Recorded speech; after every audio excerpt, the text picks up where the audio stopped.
मुठ होते हैं। मेरे सामने एक अधिकारी भारत की तरफ से आया, उन्होंने रखा बात, उन्होंने 1982 से लगा के 2024 तक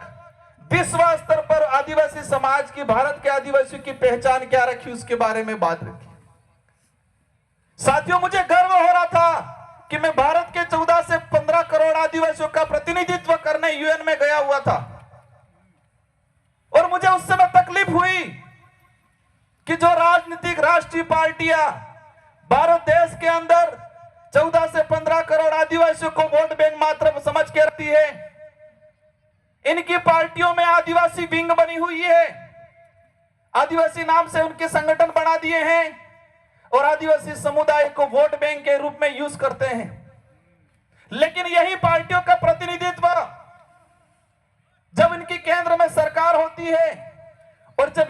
भारत की तरफ से वो विश्व पटल पे बात रखते हैं, तो वो क्या कहते हैं कि भारत में कोई आदिवासी समुदाय स्पेशल नहीं रहता है। यही राजनीतिक पार्टी वाले केंद्र में सत्ता 1982 से लगा के 2024-25 तक और 2026 तक ये रखते हैं कि भारत में स्पेशल इंडिजिनस पीपल नहीं रहते।